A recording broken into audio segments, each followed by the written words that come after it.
Imagine a wealth so vast, it is impossible to calculate in modern currency.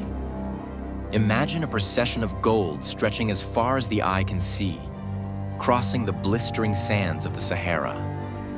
This isn't a myth from Atlantis or El Dorado. This was the reality of the 14th century Africa.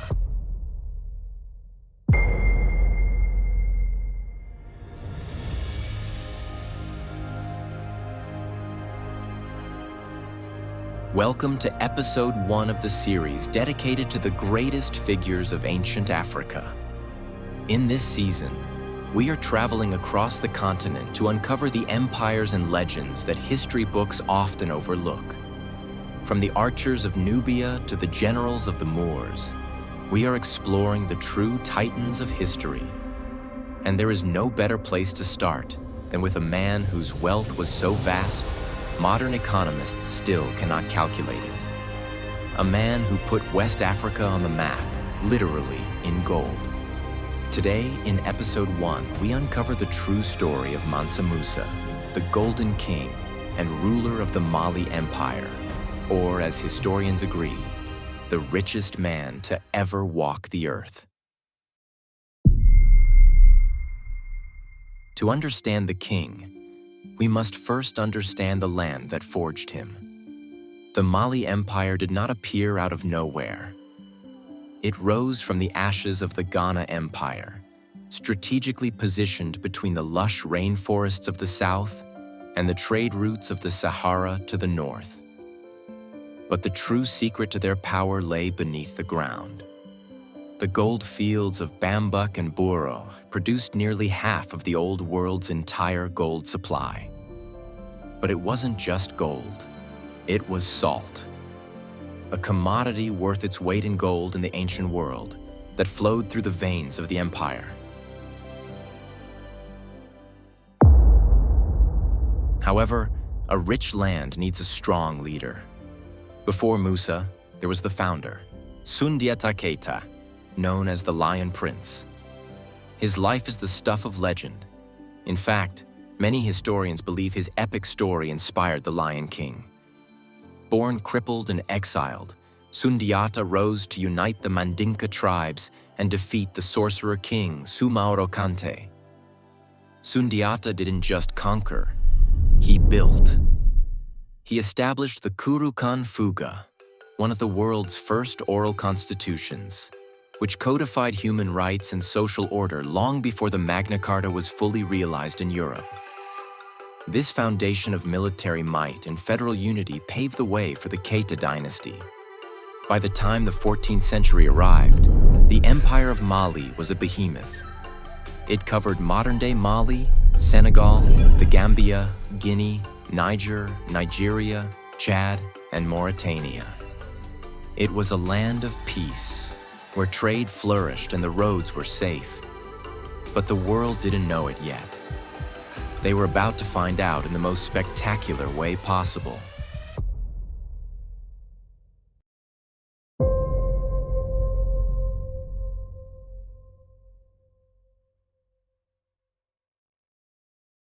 The story of how Mansa Musa came to the throne is one of great historical mystery. He wasn't supposed to be the king. He served as the deputy to the previous ruler, Mansa Abu Bakr II. Abu Bakr was a man obsessed not with the desert, but with the ocean. He refused to believe that the Atlantic Ocean was the end of the world. According to historical accounts recorded by Musa himself, Abu Bakr equipped a fleet of 200 ships filled with men, and another 200 filled with gold, water, and provisions. He sent them west into the Atlantic with orders not to return until they reached the end of the ocean or ran out of supplies. Only one ship returned, claiming the others were swept away by a violent current. Undeterred, Abu Bakr abdicated his throne. He prepared a massive new fleet, 2,000 ships this time, and sailed into the Atlantic himself, never to be seen again. Did they reach the Americas nearly 2 centuries before Columbus? We may never know. But this act of exploration left the throne empty. In 1312, the deputy became the master. Musa Keita became the Mansa, the king of kings. And unlike his predecessor, Musa looked east.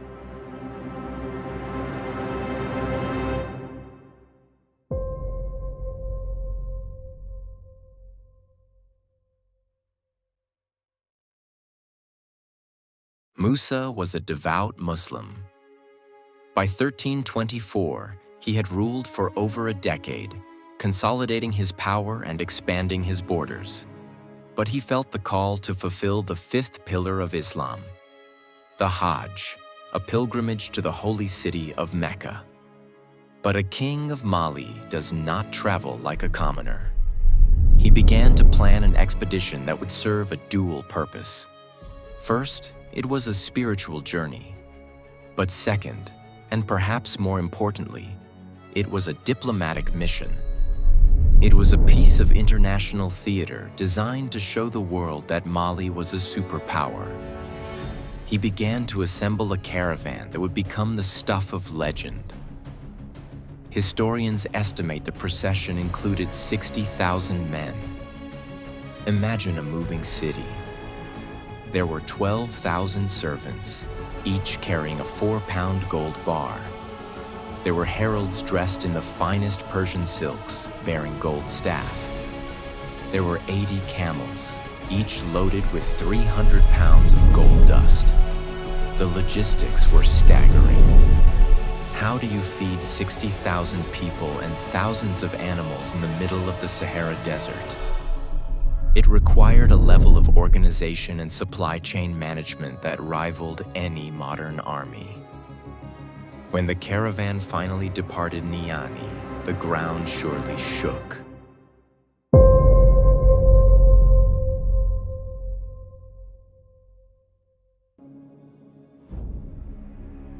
The journey across the Sahara is grueling. It is a landscape of shifting dunes, blistering heat, and freezing nights. But the Golden Caravan moved with purpose. As they traveled, they passed through the lands of the Tuareg and other desert tribes. To these people, the sight must have been terrifying and awe-inspiring. A river of humanity flowing through the sand. It is said that Musa was so wealthy and so pious that every Friday, wherever the caravan stopped, he ordered the construction of a small mosque so that he could pray in a proper structure. They moved from oasis to oasis, a glittering snake of gold winding its way toward Egypt. But as they approached Cairo, the atmosphere changed.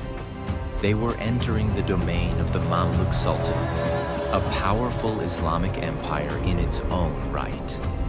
The meeting of these two powers would go down in history, but not for the reasons you might expect. Before we enter Cairo and see how Musa changed the world economy, I have a quick request. If you are enjoying this journey into the lost history of African empires, please take a moment to hit the like button and subscribe to the channel. We have a full season planned, covering everyone from the Zulu warriors to the Nubian queens, and you won't want to miss an episode. Now let's go to Egypt.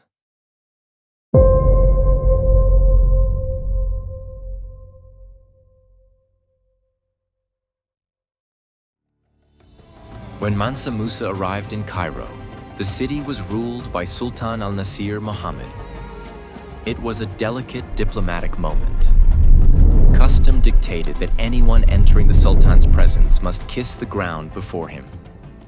Musa, a king of equal stature, refused. He famously said, "I make obeisance to God who created me, and bowed only to Allah." Eventually, a compromise was reached, and the two monarchs treated each other with respect. But it was Musa's spending that truly shocked the Egyptians. Musa was generous to a fault. He gave gold to the poor. He tipped officials with massive sums. and he purchased foreign goods at exorbitant prices. He flooded the streets of Cairo with so much gold that the laws of supply and demand took over. Gold, usually a rare and precious metal, became common. Its value plummeted. Historical records show that the influx of Mali's gold caused the value of the metal to drop by 20% in Egypt. It took 12 years for the region's economy to recover. Mansa Musa is the only individual in recorded history to have single-handedly controlled the price of gold across the Mediterranean, simply by spending his vacation money. But as the caravan moved on to Mecca to complete the pilgrimage, Musa realized that gold was fleeting. He began to look for a different kind of treasure to bring back to Mali.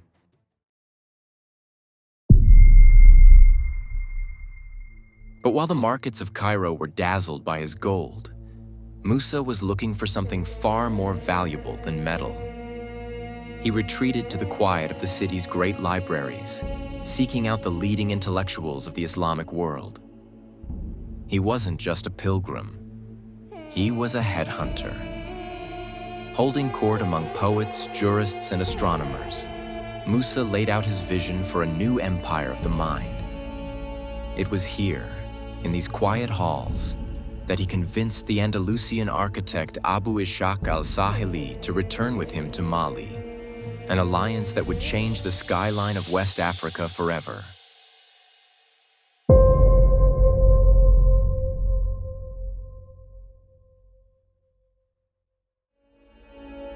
The return journey was difficult. The caravan faced sickness, exhaustion, and the harsh elements. But Musa returned with something more valuable than the gold he had left with. He brought back human capital. He convinced Andalusian architects, Cairo scholars, and jurists to return with him to Mali. Among them was the famous poet and architect Abu Ishaq al-Sahili. Legend says Musa paid him 200 kilograms of gold to design a new vision for the empire. Together, they transformed the city of Timbuktu. They built the Jingwereber Mosque, a masterpiece of Sudano-Sahelian architecture, using mud bricks reinforced with timber, a style that allows the building to breathe during the hot days and cool nights. They created a structure that still stands today, nearly 700 years later. But Musa didn't just build walls, he built minds. Under his patronage, the Sankore Madrasa was expanded into a fully staffed university. It became one of the leading centers of learning in the entire world.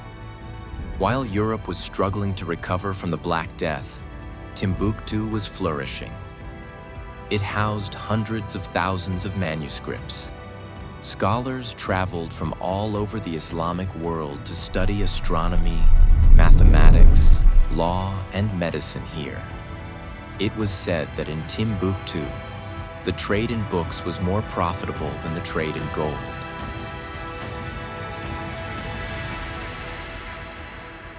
This period marked the golden age of Mali. The empire was safe, the roads were secure, and justice was strictly enforced. A traveler named Ibn Battuta visited Mali a few years after Musa's reign and wrote, "There is complete security in their country. Neither traveler nor inhabitant in it has anything to fear from robbers or men of violence." It was a civilization at its peak.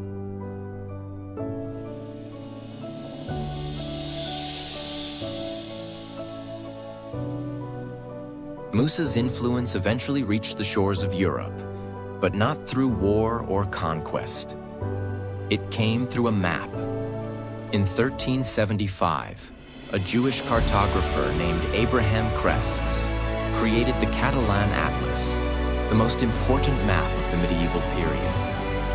In the middle of West Africa, he drew a figure sitting on a throne, wearing a gold crown and holding a massive gold knife.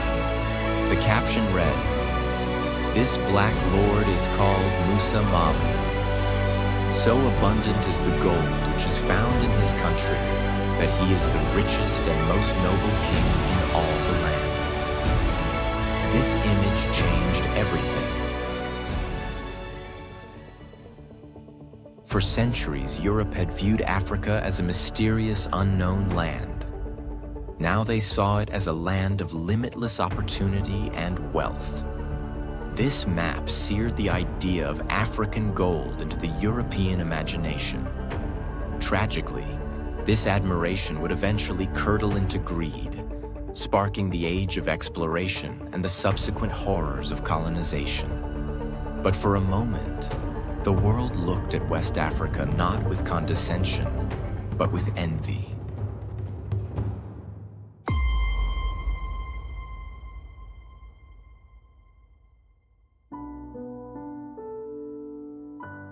Mansa Musa died around 1337. He left behind an empire that was the envy of the known world. But empires, like sandcastles, eventually fade. Internal strife, succession disputes, and foreign invasions chipped away at Mali's power over the following centuries. However, the legacy of Mansa Musa is not just about the gold he spent or the economy he crashed. It's about the civilization he elevated.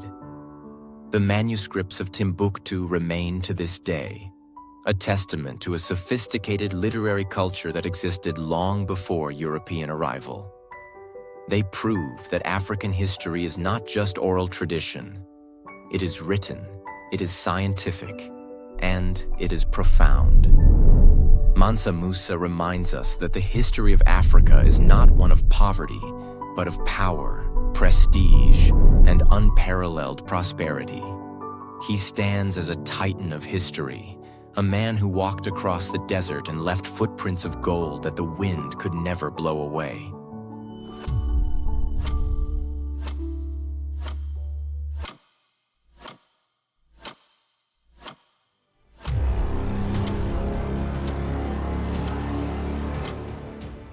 Thank you for watching the first episode of our series on African empires. If you were fascinated by the wealth of Mali, you won't believe the military might of our next subject. Join us for episode 2, where we travel down the Nile to a time when the pharaohs were black.